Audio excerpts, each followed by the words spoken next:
Principal, teachers और students, अस्सलाम वालेकुम। स्टूडेंट्स, मेरी ज़िंदगी के कई ख्वाब थे और एक ख्वाब ये था कि हमारा पहला बैच जब पास आउट होगा, पहला बैच 2017 डेफिनेटली इस साल ही उसने ग्रेजुएशन कंप्लीट की है और उसके बाद हम रीयूनियन का एक सिलसिला शुरू करेंगे और आज हमने शुरू कर दिया है, लेकिन ये यहाँ रुकेगा नहीं। इंशाल्लाह इससे मजीद हम बढ़ाएंगे और इसके फॉर्मेट को आप भी सुजेस्ट करें, इससे बेहतर बनाएंगे और ज्यादा से ज्यादा स्टूडेंट्स को इसमें शामिल करेंगे इंशाल्लाह। एक चीज जो बड़ी इग्नोर हुई है, फरूक साहब, मैं बार बार कह रहा था कि जब 22 पे पहुंचे तो इसको जो है फेयरवेल बना दें। 23 मैट्रिक 23 मैं आपसे एक तो एक्सट्रीमली सॉरी करना चाहता हूं। 23 है ना मौजम का ग्रुप? 23 है।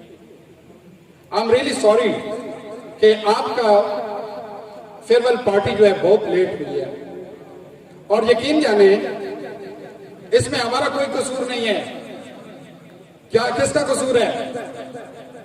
आपका अपना कसूर है। क्या कसूर है? जब भी हम प्रोग्राम बनाते हैं, कल भी हम डिस्कस कर रहे थे कि जब भी आपकी फेयरवेल की हम बात करते हैं, बारिश बादल गरजना शुरू कर देते हैं, बिजली चमकना शुरू कर देती है। यार आप लोगों ने किया हुआ क्या है? अच्छा, ये पिछले दिनों कल के परसों की फोरकास्ट थी कि फिर बारिश है और मुझे बताया कि 90% से ज्यादा इम्कान है। तो मैं अपने टीचर के साथ हंस रहा था कि मैंने कहा ये खास तौर पर हसीब बैठा है ना, इधर बैठा है, बड़े ताने देता है कि हमें पार्टी सर आपने नहीं दी, तो सारा कसूर तेरा है और तेरे क्लास फेलो का है। मैंने कहा कि अभी इनकी फेयरवेल पार्टी का नाम लेते हैं तो अब बारिश बादल गरजना शुरू हो जाते हैं, बिजली चमकना शुरू हो जाती है, हवाएं चलना शुरू हो जाती हैं। इनकी जब शादी हो ना तो सारे शहर को बता देना कि इनकी शादी पे बहुत बड़ा झक्कड़ चलेंगे, आंधियां आएंगी। अगर इनके फेयरवेल पे इतनी बारिश आती है तो आगे पीछे क्या होगा?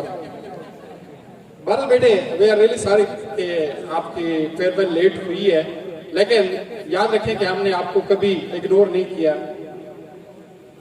दूसरी बात मैं ये कहना चाहता हूं कि आप लोगों को दोबारा मिलके इंतहाई खुशी हो रही है। ये वो बच्चे हैं जिनको हम देखते हैं कि यार ये कई सालों तक हमारे पास रहे हैं, इस फैमिली का एक हिस्सा थे, जिनको देखकर सुबह तलू होती थी, जिनको देखकर बंदा ये ख्वाहिश करता था कि अपनी जिंदगी की तमाम तर कोशिशें लग जाएं लेकिन इन बच्चों को कभी कोई नुकसान ना पहुंचे। फिर वही बच्चे हमसे दूर चले गए हैं और बार बार सोचते हैं कि यार ये बच्चे अल्लाह के हिफ्ज़ व अमान में रहें जहां भी हो। तो आपको देख के बेटे ये लग रहा है कि आप लोग जो है जहां भी हैं बहुत खुश हैं और बेहतर से बेहतर आप जो है आगे बढ़ रहे हैं। अगरचे आप में से चंद लोग यहाँ आ सके हैं और मुझे उम्मीद है कि अगर और लोगों को भी बुलाया जाता तो वो भी इससे ज्यादा इजहार करते हैं। बहरहाल जो भी आए हैं सबके लिए क्लैपिंग, सब लोगों को खुश आमदीद। और मेरे लिए सारे बेटे इसी तरह ही हैं जिस तरह वो आके बोले हैं, सबकी तरफ से उन्होंने इजहार किया है।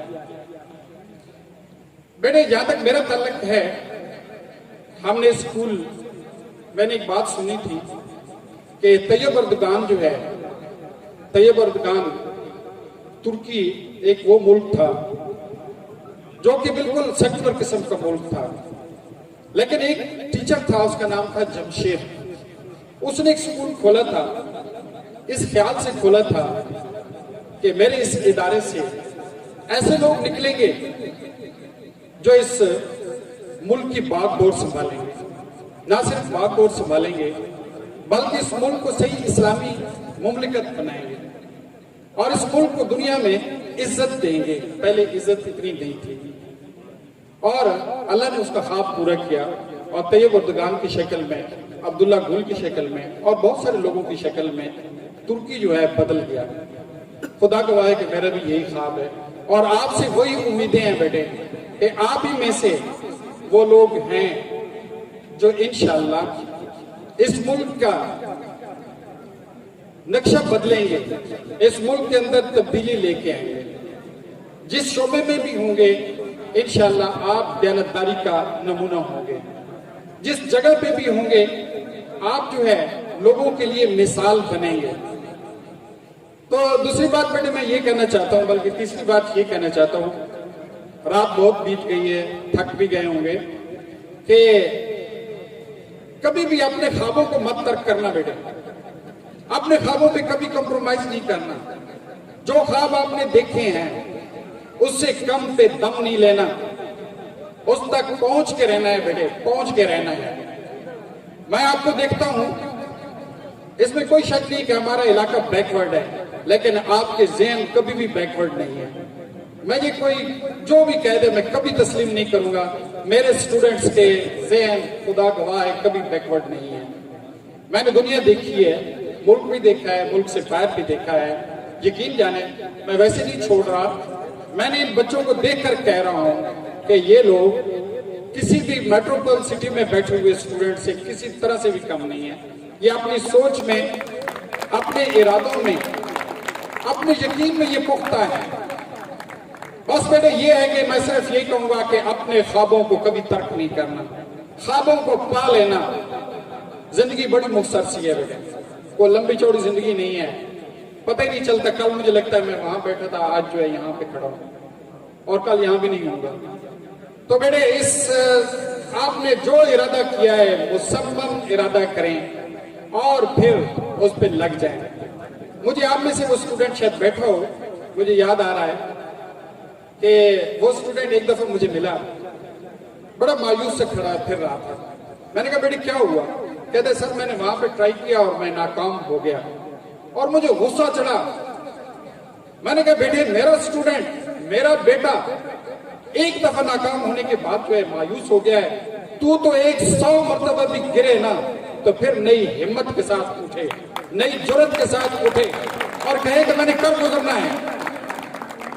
उसको मैंने चक्की सही करके डॉट पिलाई और 2-3 महीने के बाद मिला, सर उससे ज्यादा मुझे अच्छी चीज मिल गई है सर, आपका शुक्रिया, आपकी डांट जो है मुझे काम कर गई। रात को मैं सो नहीं सका कि मैं कैसे मैं जो है मायूस हुआ हूं।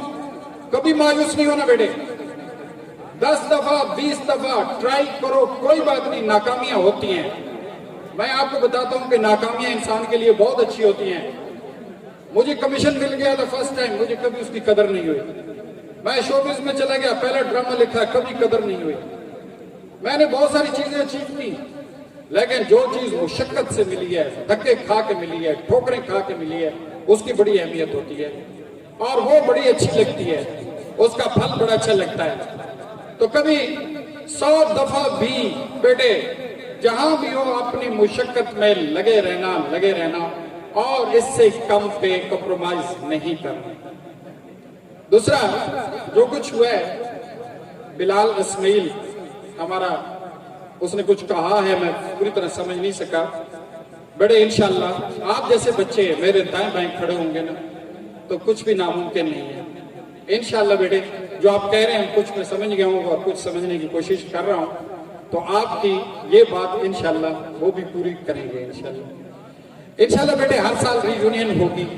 मौसम आप सुजेस्ट करें किस में हो, सर्दियों में हो तो ज्यादा अच्छा है, लेकिन आप सारे इकट्ठे में मिल जाएं और इकट्ठे मिल के बैठेंगे, इसको और बेहतर बनाएंगे, एक दूसरे की मदद करें बेटे।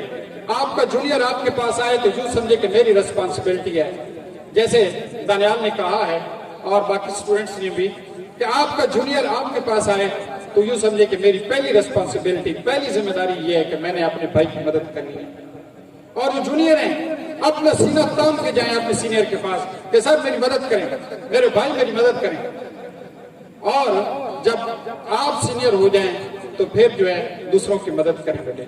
इस तरह चिराग से चिराग जलेगा और ये कम्युनिटी इंशाल्लाह और आगे फैलेगी और तरक्की करेगी और इंशाल्लाह हम जो है नई मंजिलें तय करेंगे। बहुत शुक्रिया बेटे। अस्सलाम।